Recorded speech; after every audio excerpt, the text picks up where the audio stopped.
Muy buen día a todos. Mi nombre es Oscar Medina.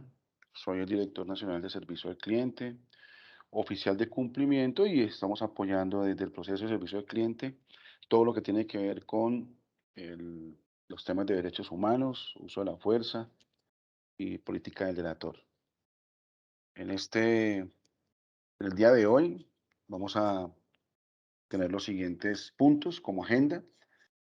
Primero vamos a tocar todo el tema de derechos humanos, unas voces general de lo que es y con algunos apartes detallados para que puedan conocer bien el tema. El segundo punto es el uso de la fuerza y todo lo que conlleva el uso de ella y especialmente en lo que se tiene por parte de COSERVIP en las reglas del uso de la fuerza. Y por último, ¿qué es la política del delator? Como concepto y algún tema de procedimiento. Así las cosas podemos empezar diciendo que los derechos humanos, como concepto general, son los derechos inherentes a todos los seres humanos, sin distinción alguna de nacionalidad, lugar de residencia, sexo, origen nacional o étnico, color, religión, lengua o cualquier otra condición. En este orden de ideas todos tenemos los mismos derechos humanos sin discriminación alguna. La ONU da un concepto que básicamente dice que son las condiciones de existencia humana que permiten al ser humano desenvolverse y utilizar a satisfacción de las exigencias fundamentales que le imponen su vida espiritual y natural. ¿Quiénes tenemos derecho? Todas las personas, mujeres, hombres, niños, tenemos derecho, no importa la etnia, la orientación sexual, la cultura, la religión, ni tampoco la nacionalidad. En ese orden de ideas, los derechos humanos se clasifican en unos principios. ¿Cuáles son estos principios? Son 9 principios. Los primeros 3 hablan, el primero dice que el derecho humano tiene como un principio que es la universalidad. Y eso básicamente es que el patrimonio de ser humano, sin importar sus características, de acuerdo a la Declaración de los Derechos Humanos, comprende a todos los seres humanos, o sea, es transversal en todo, nación, sexo, color, raza, lengua. Al mismo tiempo también tiene otro principio que es la imprescriptibilidad. Y ella habla como que no es o no deben extinguirse nunca. O sea, mientras exista la raza humana no se pueden acabar. O sea, es infinito lo que se busca. El otro principio es la irrenunciabilidad o también lo pueden llamar como inalienabilidad y que no es posible renunciar a ser un ser humano. O sea, no podemos nosotros decir que somos animales o otro tipo de cosas. Somos seres humanos y eso no lo podemos cambiar. No podemos renunciar a eso. Otro principio es la inviolabilidad, que siempre está vigente frente a todo poder, grupo, individuo. O sea, no pierde su característica. El quinto principio es la efectividad y dice que la sociedad debe responder a ellos efectivamente para hacer posible su propia existencia y efectivamente lo tienen que hacer los estados, los gobiernos tienen que propender para que esto sea válido y garanticen que estos derechos se puedan dar. El sexto principio es la trascendencia en la norma positiva. O sea, eso no requieren ser reconocidos por la legislación de un Estado para que los ciudadanos vean o se vean protegidos a nivel internacional. ¿Qué significa que yo puedo viajar a otro estado, a otro país y tengo los mismos derechos y me tienen que respetar mis derechos em, en un país o en otro como si fuera el propio, como si fuéramos de aquí? Los últimos tres hablan de la interdependencia y complementariedad. Eso significa que demanda hacer posible la realización de los derechos civiles y políticos, tanto como los económicos, sociales y culturales. O sea que todos tienden de un mismo hilo. Es una red donde el uno depende del otro y está complementado con otro. Posiblemente lo que en ocasiones se puede decir es que al de pronto violar un derecho, se puede violar al mismo tiempo otro u otros. El penúltimo es la igualdad en derechos y simplemente es que protegen en igualdad medida a todo ser humano y favorecen la no discriminación. Y el último es la corresponsabilidad, en donde todos somos responsables frente al sujeto de estos derechos. Solo asumiendo esta responsabilidad es posible que los derechos humanos tengan plena vigencia de la sociedad. Entonces, quedamos claros que son 9 derechos, 9 principios de los derechos. ¿Cómo están clasificados los derechos humanos? Están clasificados desde la primera generación como derechos civiles y derechos políticos. Algunos ejemplos de derechos civiles es fácilmente visto como el derecho a vivir, a mi libertad, a transitar libremente, a mi integridad y a mi seguridad personal. Y eso me lo tiene que garantizar en mucho en mi estado. Y los derechos políticos, que yo soy derecho, tengo el derecho a poder asociarme políticamente en cualquier partido, de acuerdo a mis ideales políticos, que puedo acceder a cargos públicos, que puedo ser elegido y que puedo elegir. La segunda generación habla de los derechos económicos, sociales y culturales. No esboce grande sobre él. Entonces, aquí se habla sobre que tengo derecho a trabajar, tengo el derecho a la seguridad social, tengo el derecho a la alimentación, al vestido, a una vivienda digna, a la salud, a la educación y un acceso a la ciencia y tecnología. Y por tercera generación se habla del derecho a los pueblos, que es el derecho a la autodeterminación, el derecho al desarrollo, el derecho al ambiente sano y el derecho a la paz. Entonces, las cosas, en conclusión, ¿cómo se clasifican los derechos humanos? Entonces, el primero hablamos de los derechos civiles y los derechos políticos, que son la primera generación. La segunda generación habla de los derechos económicos, sociales y culturales, que ya vimos y está expuesto en la slide. Y la tercera son los derechos de los pueblos. Cuando se habla de violación de los derechos humanos, ¿de qué hablamos? Simplemente una violación tiene un lugar cuando se incumplen las obligaciones de garantizar que tales derechos se disfrutan sin discriminación o su obligación de respetarlos, protegerlos y realizarlos. Frecuentemente una violación de tales derechos guarda relación con la violación de otros derechos. Entonces quiero poner algunos ejemplos de violación de derechos humanos, como es el desalojo forzoso de personas de sus hogares, la contaminación del agua, por ejemplo, con desechos de instalaciones de propiedad del Estado, el hecho de no evitar el hambre en todas las zonas, comunidades, y eso es garante del Estado, la segregación sistemática de los niños con discapacidad en escuelas generales, algo que hoy en día se llama inclusión. Otro de los ejemplos es el hecho de no establecer una limitación razonable de las horas de trabajo en los sectores público y privado. Otro ejemplo es el hecho de no garantizar una licencia de maternidad a las mujeres trabajadoras y pues en eso hay otros ejemplos más.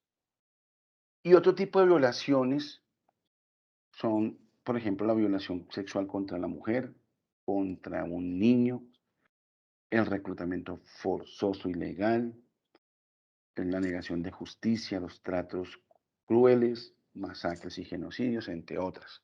Entonces, esas también son otro tipo de violaciones que marcan una diferencia específica y rayan sobre un derecho humano al cual tenemos un derecho legalmente constituido. ¿Cómo podemos poner una denuncia de derechos humanos? Entonces, para realizar una denuncia se debe informar de lo sucedido sin exagerar. Ese es un punto muy importante. Sin poner informaciones que no sean reales, sin añadir ni quitar los hechos. Así la denuncia merecerá crédito y será respetada. Entonces, en Conservit tenemos los dos dominios de página web, que es uno es coservit.com y el otro es coservitltda.com.co. Cualquiera de los dos pueden ingresar, como lo estamos viendo acá, y en ese icono que llama transparencia, ustedes pican ese icono y van a tener esta página donde pueden diligenciar una denuncia por posible vulneración de derechos humanos. ¿Que la puedo hacer anónima? Por supuesto. Simplemente en los campos de información personal coloco la palabra NA y es válida para que se pueda trabajar y enviar.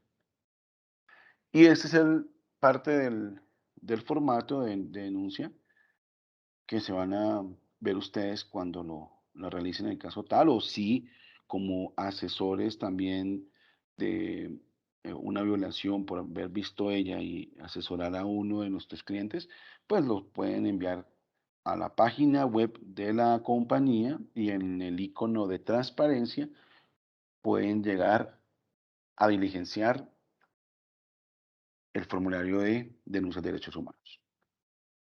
Bien, terminado así en la parte de derechos humanos, como un esbozo general, vamos a hablar también como un esbozo general el uso de la fuerza.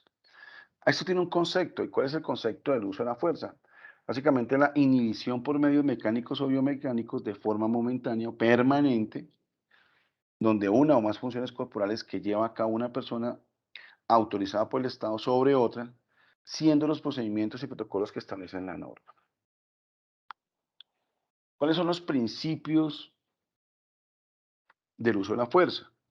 Y esto nosotros lo tenemos, como ven a mano derecha, en el manual de uso de la fuerza, el manual PRS 004 del Sistema Integrado de Gestión y habla de manual de vigilancia y procedimientos. Aquí tenemos que mirar que son cuatro principios. El primero, la necesidad. Y la necesidad es el uso de la fuerza, debe ser la respuesta a una situación específica que represente una amenaza y que requiera de una acción inmediata para evitar su agravamiento. El uso de la fuerza es necesario cuando otras medidas disuasivas no han sido eficaces para lograr el objetivo buscado. Esa es la necesidad. El segundo punto, como principio, el uso de la fuerza es la legalidad. Y básicamente nos dice que son los objetivos, procedimientos y medios de control de la operación que deben sustentarse en las disposiciones legales, regulatorias, normativas y administrativas, de tal manera que permita garantizar el respeto por los derechos humanos en los términos previstos en nuestra Constitución política.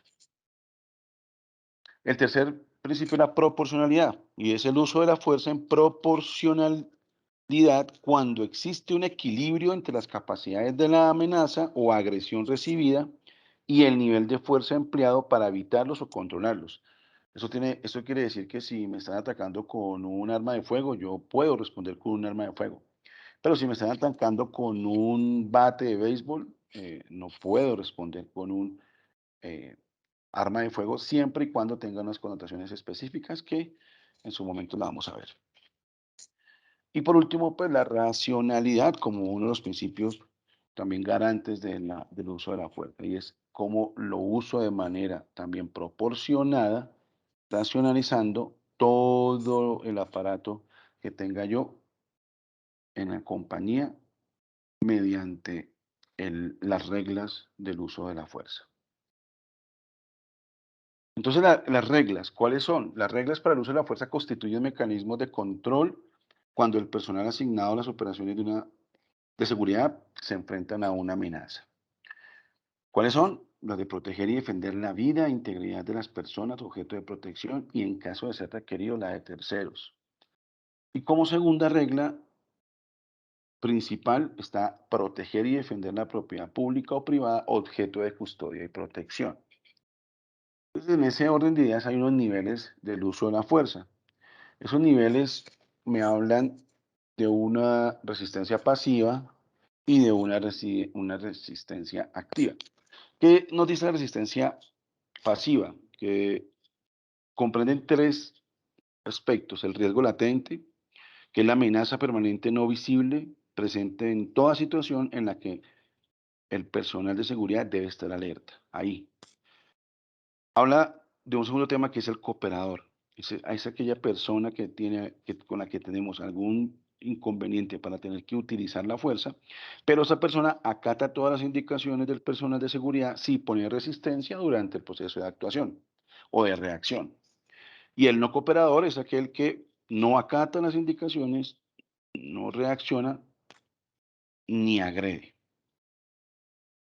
La resistencia activa es otro de los niveles del uso de la fuerza y también se divide en tres aspectos. La resistencia física, donde la persona se opone a que el personal de seguridad actúe llegando a un nivel de desafío físico. La agresión no letal. Entonces, en la resistencia activa, la agresión no letal es la agresión física del personal de seguridad o terceros pudiendo utilizar objetos que atenten contra la integridad física.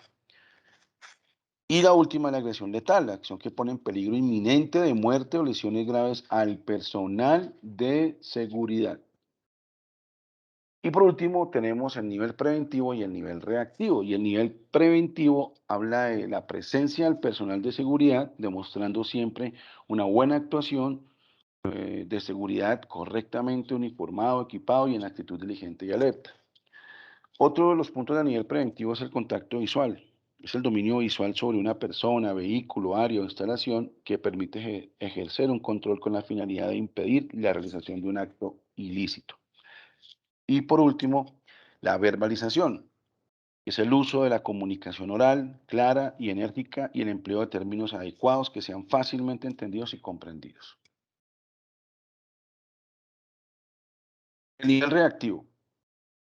En el nivel reactivo tenemos el control físico, que es el empleo de técnicas que permiten controlar y movilizar a una persona evitando lo posible causar lesiones personales. O sea, lo controlamos físicamente. En el nivel reactivo también están las tácticas defensivas con medios no letales. El ejemplo de medios no letales por parte del personal de seguridad para contrarrestar y superar el nivel de agresión o resistencia. En algunos casos la tonfa.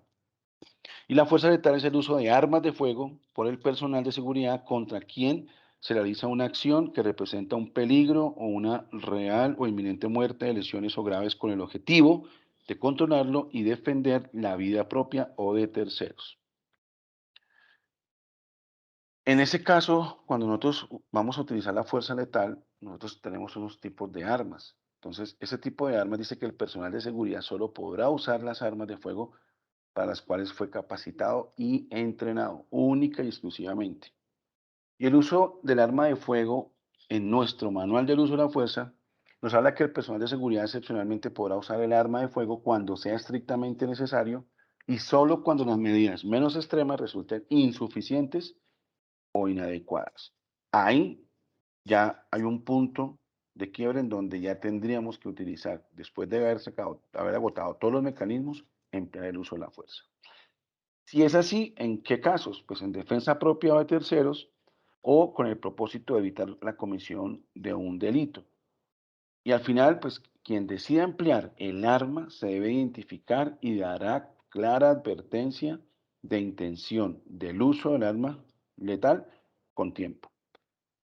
Bueno, repito, quien decida usar el arma o emplear ese arma debe identificarse y dar clara advertencia de la intención con tiempo. Voy a usar el arma. ¿Cuáles son las acciones posteriores al uso de la fuerza?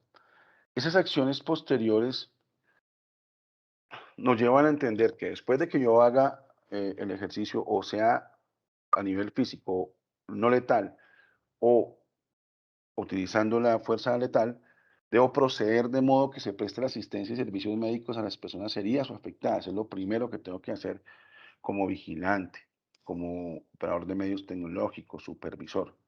Y debo informar los hechos a las autoridades competentes en la empresa y qué debo indicar. Las circunstancias que llevaron el uso de la fuerza, debo identificar el personal de seguridad y personas que realizaron disparos, así como la cantidad de disparos, el tipo de arma de fuego usada, las medidas menos violentas que fueron intentadas antes de usar la fuerza, todo hasta donde agotamos, la identificación de las personas que protegían, la identificación de los heridos y fallecidos, la dirección exacta del lugar de los hechos, las acciones que se realizaron para facilitar la asistencia o el auxilio médico oportuno y notificar los hechos a la brevedad posible a todos. Así las cosas, pues los protocolos de actuación según el evento están tipificados en el manual del uso de la fuerza. Y esto siempre, cada uno de ellos nos habla del antes, del durante y del después. Y en esto es muy importante resaltar que ese antes, durante y después va a ayudar a poder entender que el antes, por ejemplo, no tengamos que hacer un uso inadecuado de la fuerza, cuando con el simple diálogo o algunas acciones específicas se puedan trabajar. Entonces, ahí es donde el antes nos da la posibilidad de que no haya el evento y empecemos a trabajar el durante y el después. ¿Y en qué casos de los protocolos de actuación según pues se pueda? Entonces, está para la agresión física, el robo, el atraco, la intimidación, clientes agresivos, discriminación, una llamada de amenaza, un chantaje bajo presión y boleteo, la retención ilegal o que es un secuestro y cómo podría actuar bajo los problemas del terrorismo. Y al final, pues los disturbios frente a las instalaciones donde estamos prestando el servicio. Otros temas que tiene el Manual del Uso de la Fuerza, el MAPRS 04, habla también de la capacitación, entrenamiento para el uso de la fuerza, de la coordinación institucional en el uso de la fuerza y la responsabilidad en el uso de la fuerza. Esos son temas que se pueden profundizar poco a poco y que lo vamos a poder ver en el manual que va a estar colgado en la intranet en el icono de operaciones. Muy importante tener claro eso. Va a estar el manual en la intranet. Bien, entramos a nuestro tercer tema y es la política del delator. ¿Qué nos dice la política del delator? Empecemos como, ¿qué es el concepto de un delator? Y es básicamente la persona que denuncia, que acusa, que delata a alguien en forma, a alguien en especial, si lo hace de forma secreta. Entonces, pueden haber denuncias de manera anónima que son válidas o también pues con los nombres para poder hacer un seguimiento mucho más fácil, el desarrollo de la investigación para dar con eh, un resultado final satisfactorio. Así las cosas, la política del delator es importante que la conozcamos. ¿En qué sentido? Porque nos habla que promueve el reportar las no conformidades o violaciones de los derechos humanos, por lo que se compromete la compañía Coservip a respetar el derecho a denunciar de manera anónima, no realizar acciones en contra del delator, respetar el reporte del delator, realizar las investigaciones de la denuncia y tomar las acciones correctivas, informar al cliente o autoridades competentes sobre posibles violaciones en derechos humanos. Así las cosas, ¿cómo podemos hacer la denuncia? Vamos a retomar nuevamente lo mismo que vimos en derechos humanos, es es el mismo tema de transparencia. En el icono le damos un clic, volvemos y llegamos al cuadro de diligenciar una denuncia por posible vulneración de derechos humanos. Y este es el formulario que tenemos que diligenciar y asimismo pues llegar para hacer el tratamiento respectivo. Así las cosas, este es la capacitación de los tres temas específicos, como son los derechos humanos, el uso de la fuerza y la política del delator. Si alguno de ustedes tiene alguna pregunta, siéntase en la total libertad de enviar las preguntas que tengan al correo servicio al cliente @coservipltda.com.co. Repito, servicio al cliente @coservipltda.com.co. Y estoy presto para poderles responder tan pronto como me sea posible. Por su atención, les quiero agradecer. Vamos a dejar de inmediato la siguiente capacitación expuesta por el doctor Camilo, que es el jurídico de la empresa Coservi, y posterior entraría el doctor Fabián para que hablemos sobre el tema de comité de convivencia. Les quiero agradecer su tiempo para con esto y estoy completamente atento a cualquiera de las preguntas. Mil gracias y un feliz día. De 2006, la cual pues nos permite y nos crea mecanismos para la prevención frente al acoso laboral que se presenta en este caso en entidades de carácter privado y a lo que nos atañe a Coserviv Limitada. Tenemos y empezamos manifestando que la norma que nos regula es como se manifestó anteriormente, la ley 1010. Sin embargo, encontramos que la misma nosotros la tenemos reglamentada en nuestro reglamento interno de trabajo, en el cual debemos tener presente que el reglamento interno es un documento de suma importancia para la compañía, toda vez que se convierte en una norma reguladora de toda relación interna de nuestros trabajadores, tanto del trabajador con el empleador como del empleador con el trabajador. De igualmente, el reglamento interno siempre es nuestra norma macro, siempre que no afecte nuestros derechos mínimos como trabajadores. Es una herramienta pues indispensable para resolver los conflictos que se llegaren a presentar dentro de la organización, dentro de la empresa, y de esta manera también prevenir y mitigar todo tipo de acciones, en este caso de presuntos acosos laborales, y de igual es la norma reguladora para procesos disciplinarios. El reglamento interno se encarga de contemplar pues aquellos aspectos que no están regulados de forma expresa por la ley. Entonces, aquellas no tienen, que tienen vacíos, allí encontramos todo nuestro apoyo en el reglamento interno de trabajo. De esta manera también debemos manifestar que tenemos o gozamos de nuestro comité de convivencia, el cual actualmente está compuesto por 2 representantes como de los trabajadores, con sus respectivos suplentes para una totalidad de 8 personas, 4 y 4, 2 titulares, 2 suplentes. En este caso, nuestro comité de convivencia se reunirá, bueno, ordinariamente cada 3 meses y allí está, es en el comité de convivencia donde llegan a vislumbrarse todas aquellas novedades que lleguen por presuntas violaciones de nuestra ley 1010 de acoso laboral.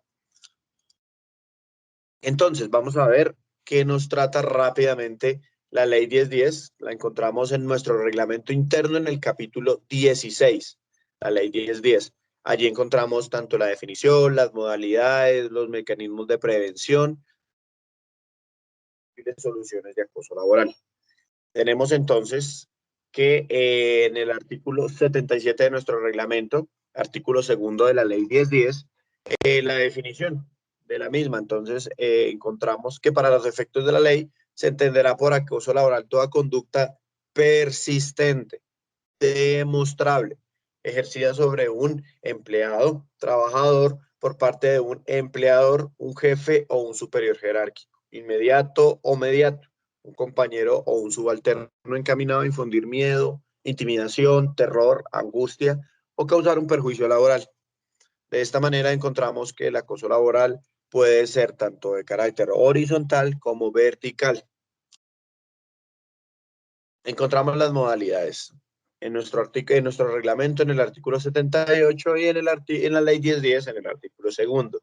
Entonces, encontramos la persecución laboral, la discriminación laboral, encontramos el entorpecimiento laboral, la inequidad laboral y la desprotección laboral.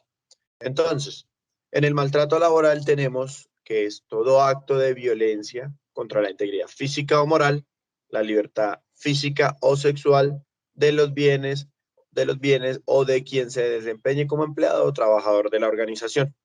Toda expresión verbal o injuriosa, ultrajante, y estas que atenten contra nuestra intimidad personal, nuestros derechos humanos y todo comportamiento a menoscabar la autoestima y la dignidad de la persona. De esta manera tenemos la persecución laboral. Es toda conducta cuyas características de reiteración o evidente arbitrariedad permiten inferir el propósito de inducir a la renuncia del trabajador. Ahora, la discriminación laboral es todo trato diferenciado por razones de raza, género, origen familiar o nacional, credo religioso, preferencia política, situación social, que carezca de toda razonabilidad desde el punto de vista laboral. En el entorpecimiento laboral es toda acción tendiente a obstaculizar el cumplimiento de la labor o hacerla más gravosa o retardarla con perjuicio para el trabajador o el empleado. Constituyen acciones de entorpecimiento laboral, entre otras, la privación, ocultación, inutilización de los insumos, documentos, instrumentos para la labor, la destrucción o pérdida de la información o el ocultamiento de correspondencia o mensajes electrónicos. La inequidad laboral es aquella asignación de funciones, menosprecios del trabajador. Y tenemos la desprotección laboral, que es toda conducta tendiente a poner en riesgo la integridad y la seguridad del trabajador mediante órdenes o asignación de funciones sin el cumplimiento de los requisitos mínimos. Es así entonces como en el maltrato laboral, tanto en la persecución, la discriminación, entorpecimiento, inequidad o desprotección, que debemos contar con los medios probatorios correspondientes para así poder investigar la conducta que presuntamente tanto el trabajador como el empleado quiere llegar a evidenciar, ¿sí? Porque más adelante veremos también las consecuencias de la misma. Entonces, por ejemplo, allí encontramos que la violencia, integridad física que desempeña el trabajador la encontramos en el maltrato laboral, diferente a agresiones entre trabajadores, agresión a un superior, que eso ya no es una conducta de acoso laboral, sino es una conducta que la trabaja como parte de nuestro reglamento, el comité disciplinario, el área de disciplina, y también podría llegar a causar una terminación de contrato para aquella persona que irrespete a su compañero, diferente a lo que habla aquí el maltrato, lo mismo en la persecución como en cada una de las 6 modalidades. Ahora, vamos con las conductas que no constituyen acoso laboral. Bien importante. A. Los actos destinados a ejercer la potestad disciplinaria que legalmente le corresponde a los superiores jerárquicos sobre los subalternos. Entonces, allí tenemos o encontramos aquellos actos que en efecto se corresponden interno de trabajo a nuestras acciones disciplinarias. Por ejemplo, que llegó tarde y entonces el trabajador va a decir, no, como me está haciendo un llamado de atención verbal, eso es un acoso laboral. Vemos que al compás del artículo 80 de nuestro reglamento interno y al artículo 8 de la ley 1010, pues no es un acto que constituya acoso laboral y simplemente no será tratado como tal por cuanto es un acto del empleador o del empleado superior jerárquico encaminado a una potestad disciplinaria que está legalmente tipificado en nuestro B.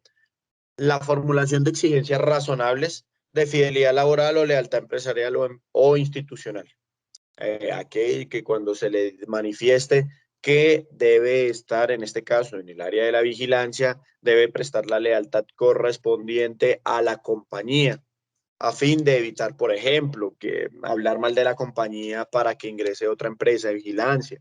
Todas estas vienen siendo no actos constitutivos de acoso laboral, por cuanto son exigencias de fidelidad que se hace en razón a la lealtad empresarial. C. Servicio encaminados a solicitar las exigencias técnicas o mejorar la eficiencia laboral y la evaluación laboral de los subalternos conforme a indicadores, objetivos y generales de rendimiento. Entonces, allí encontramos que tampoco es una conducta de acoso laboral, aquella que mediante memorando se dé o se encamine a la prestación del servicio y la eficiencia laboral. Por ejemplo, que ustedes en la prestación del servicio, las consignas generales o particulares que allí le manifieste su supervisor, su coordinador, todas con encaminadas a una evaluación laboral tendientes a el beneficio de la compañía. D. Encontramos la solicitud de cumplir deberes extras de colaboración con la empresa o la institución, en este caso Incoservir Limitada, cuando sean necesarios para la continuidad del servicio. Por ejemplo, cuando nuestro coordinador nos llama, que si le podemos colaborar con un turno, cuando posiblemente ustedes estén en otras labores, allí encontramos que no sería cuánto es un servicio para solucionar situaciones difíciles para la operación de la empresa. En estos casos estamos frente a una conducta no propia de un acoso laboral. Las actuaciones administrativas o gestiones encaminadas a dar por terminado el contrato de trabajo en una causa basadas en una causa legal o una justa causa objetiva previstas en el Código Sustantivo o en la legislación sobre la función pública. En este caso no nos aplica esta última, sino nos vamos con el Código Sustantivo del Trabajo y nuestro reglamento interno. Entonces, aquellas situaciones de carácter disciplinaria que, por ejemplo, unas ausencias al servicio, un abandono al servicio, son actos que en caso tal de llevarse a una situación disciplinaria, no es una conducta de acoso laboral y muy por el contrario, el trabajador que haga estas conductas con el ánimo de entorpecer los procesos disciplinarios sí se verá inducido en sanciones pecuniarias como más adelante lo vamos a ver. La exigencia de cumplir con las obligaciones y deberes que tratan el artículo 55, 57, así como de incurrir en las prohibiciones que tratan los artículos 59 y 60 del mismo código. Entonces, del Código Sustantivo de Trabajo. Entonces, allí va de la mano con la anterior, con la numeral E, con el literal E, discúlpenme, por cuanto habla de prohibiciones que se deben cumplir para el reglamento interno de trabajo con los fines de la organización, en este caso de la empresa de vigilancia Coservice Limitada. Razón por la cual estas obligaciones o exigencias emanadas del Código Sustantivo no pueden tipificarse como faltas o como conductas de acoso laboral. De igual manera, las exigencias de cumplir con los reglamentos o con las normas tipificadas en los reglamentos, cláusulas de los contratos de trabajo. Nosotros, nuestra norma reguladora también es nuestro contrato de trabajo, llámese por obra o labor, contrato a término fijo o contrato indefinido. Entonces, siempre si hay obligaciones expresas allí y se incumplen, la empresa, en este caso en cabeza de su empleador o de quien este designe, tendrá todas las facultades para iniciar los procesos disciplinarios correspondientes y hacer cumplir las cláusulas tipificadas en los contratos de trabajo. Atenuantes de la Ley 1010 de 2006. Número 1, buena conducta.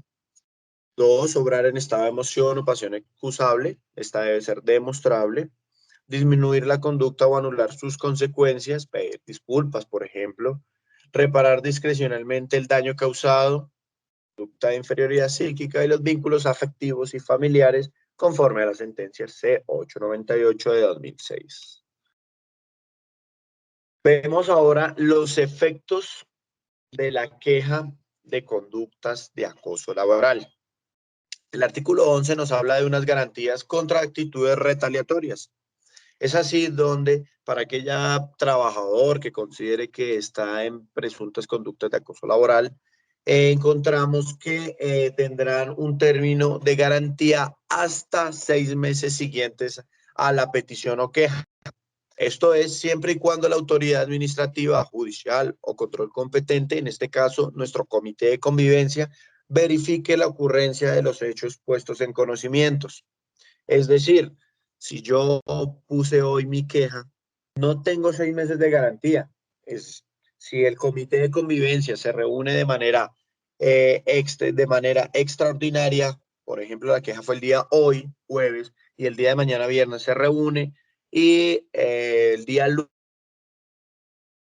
sentada o calificada la presunta conducta, ya se acaba esta garantía y se tomarán las conductas que a bien considere el comité de convivencia, si considera que es una conducta de acoso laboral o si por el contrario deberá iniciarse proceso disciplinario, por lo cual remitirá al área de disciplina correspondiente.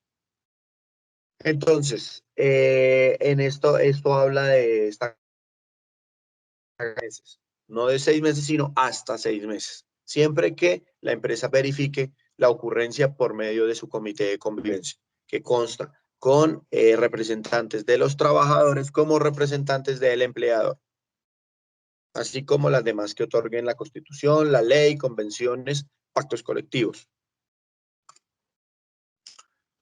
El parágrafo, la garantía que trata este numeral anteriormente no regirá para los despidos autorizados por el Ministerio de Protección Social, en este caso el Ministerio de Trabajo, para las sanciones disciplinarias que imponga el Ministerio o las salas disciplinarias. En este caso, ni para las sanciones disciplinarias que dicten como consecuencia de los procesos iniciados por la denuncia o queja laboral. Razón por la cual, como les manifiesto, si en efecto se evidencia que no es una conducta de acoso laboral, sino muy por el contrario, está haciendo conductas tendientes a saltar o salvaguardar las acciones disciplinarias, este se remitirá para el área disciplinaria y se tomarán las sanciones correspondientes que puede llegar hasta la terminación del contrato por justa causa.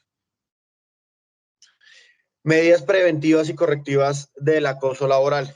Estas medidas preventivas las encontramos en nuestro reglamento interno de la empresa, deberá promover mecanismos de las conductas de acoso laboral, establecer un reglamento, un procedimiento interno y conciliatorio. En esta la encontramos con nuestras medidas que toma en nuestro comité de convivencia, igualmente con las reuniones, con las capacitaciones que evidencia o que manifiesta y brinda a todo el personal de Ecoservice Limitada.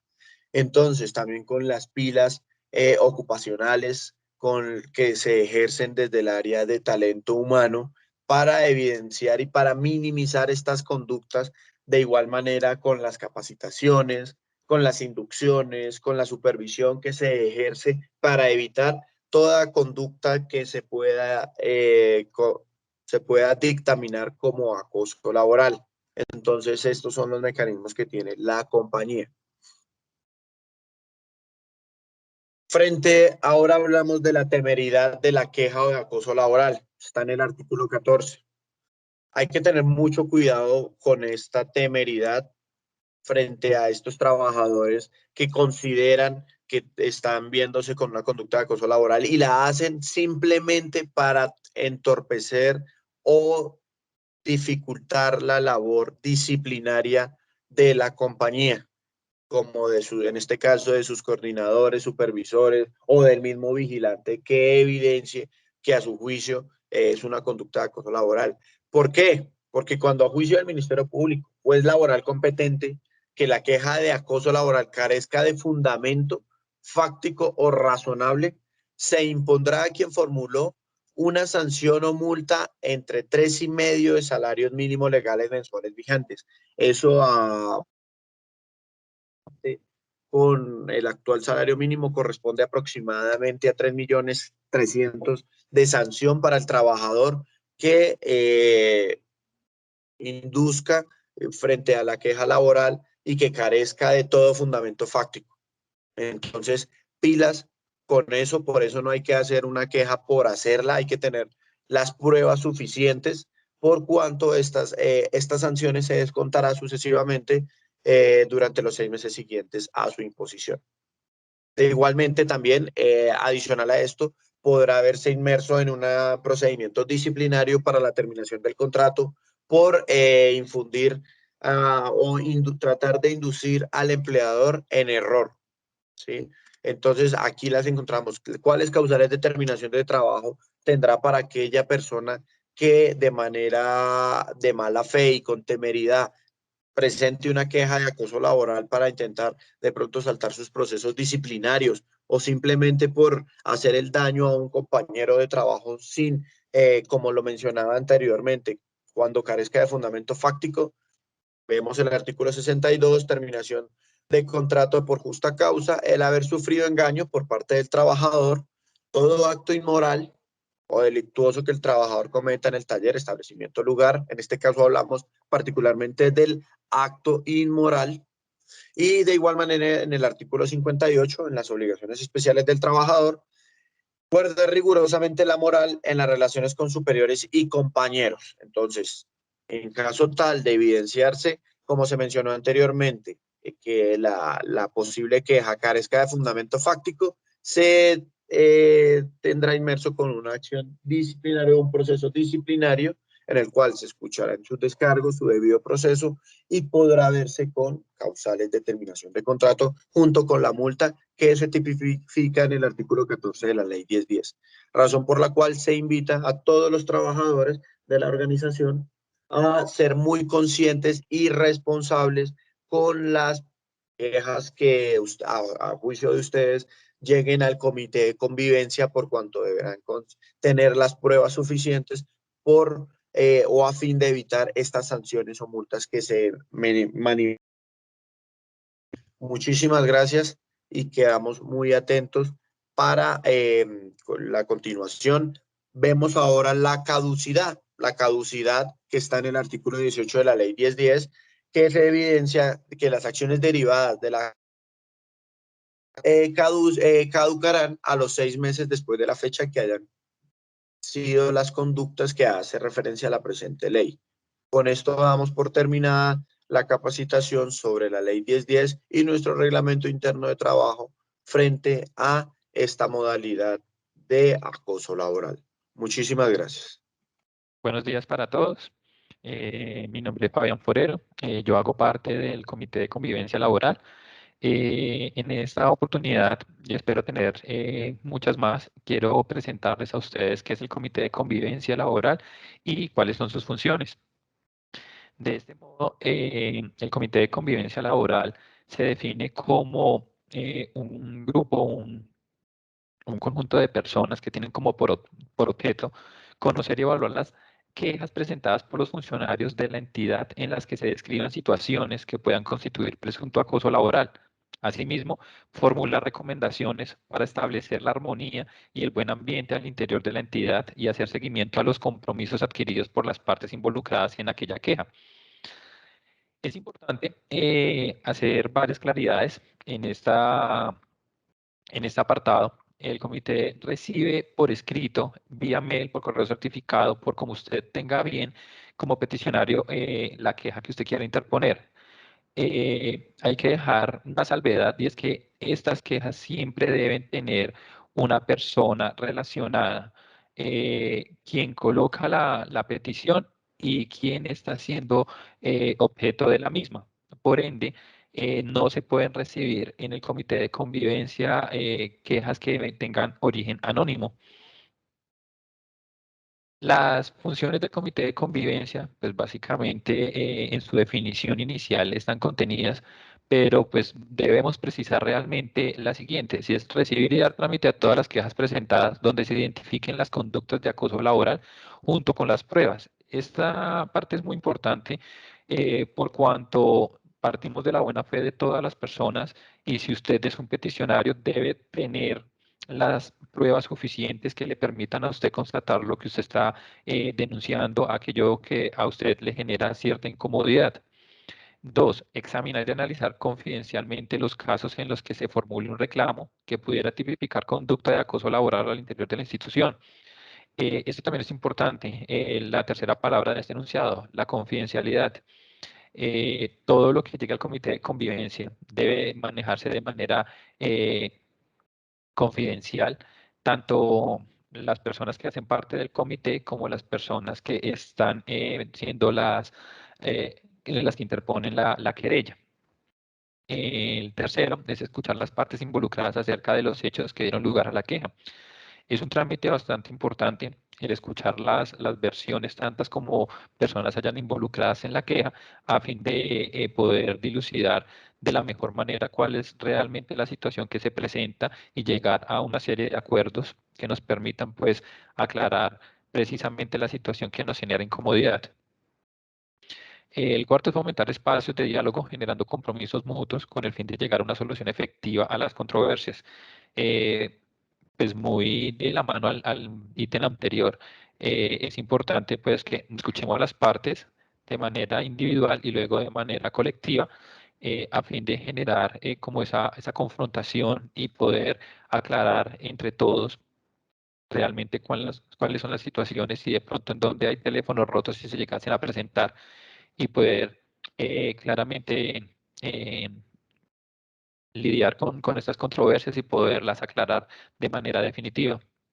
El quinto punto es formular un plan de mejora concertado entre las partes para promover la convivencia laboral y garantizando el principio de confidencialidad. Decíamos en apartados anteriores que siempre es importante tener eh, compromisos y que estos compromisos pues se cumplan y que a estos también se les haga seguimiento. A esto hace referencia el sexto punto, en donde siempre en las reuniones del Comité de Convivencia Laboral se va a determinar una serie de acuerdos que nos permitirán dar solución y pronta respuesta a las quejas que así nos hagan llegar las personas involucradas en estas.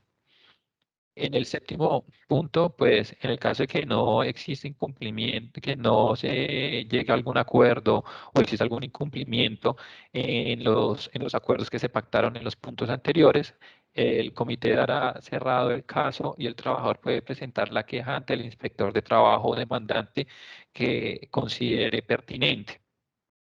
En el octavo punto es presentar a la alta dirección las recomendaciones para el desarrollo efectivo de medidas preventivas y correctivas del acoso laboral, así como un informe anual de resultados e informes requeridos por los organismos de control.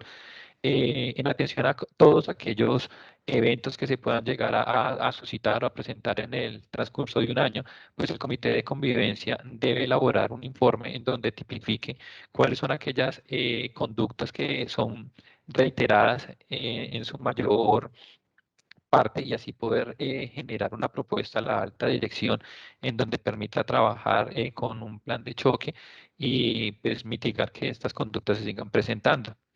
Finalmente, al hecho de tener las recomendaciones, también es como hacerle el seguimiento pues, a estas recomendaciones desde el área de gestión de recursos humanos y salud ocupacional de la compañía, muy de la mano con estas. Nos hemos dado cuenta en muchas ocasiones que realmente el Comité de Convivencia Laboral se activa por situaciones que de pronto son teléfono roto, que son chismes, que son run de pasillo.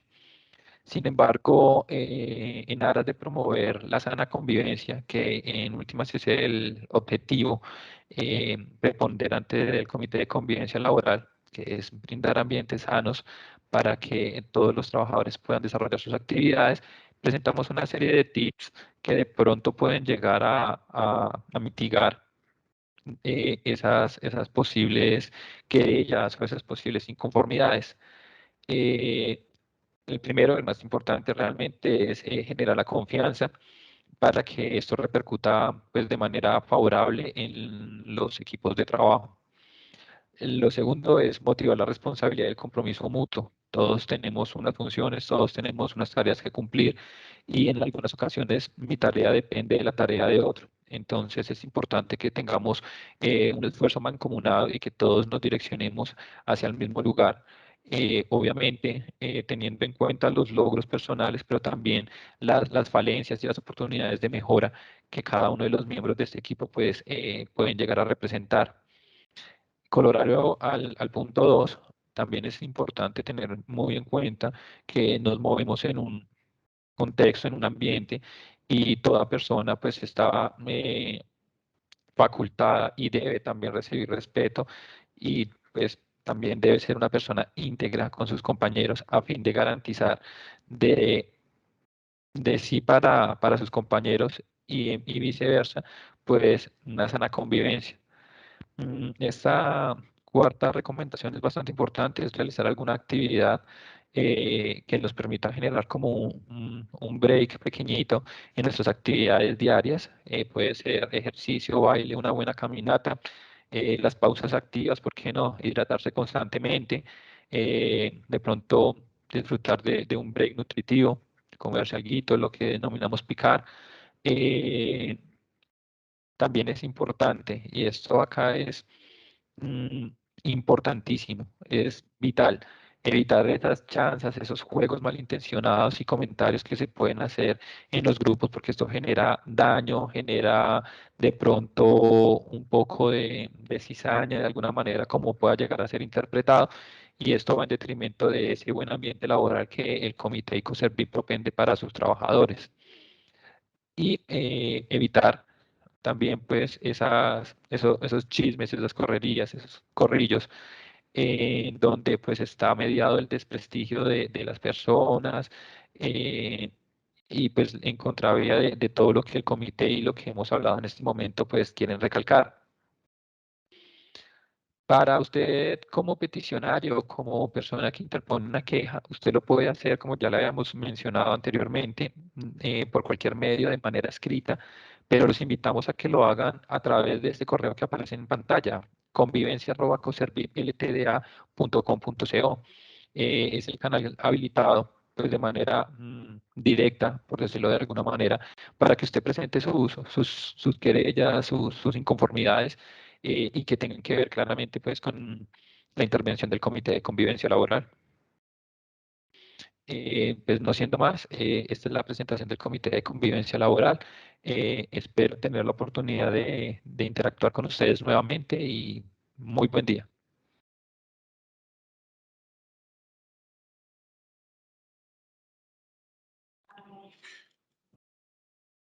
Listo, Fabiancho. Su merced me dirá qué más necesita, que le ayudo. Pues, Fabiancho, sí, el sonido no quedó lo mejor, pero, mano, ahorita, si quiere despuesito, lo mejoramos, ¿listo? No hay lío. Listo, Ya señor. después, ya después, si quiere la otra semana, otro momento, si quieres entre semana, bueno, miramos. Ahí Pero concretamos. no quedó, o sea, sí se escuchaba una vaina ahí toda rara, ahí te vas a dar cuenta después cuando salga la, La pero bueno, presentación. dejémoslo por ahora sí. Listo, señor. Bueno, Fabiancho. Bueno, señor. Chao, coronel.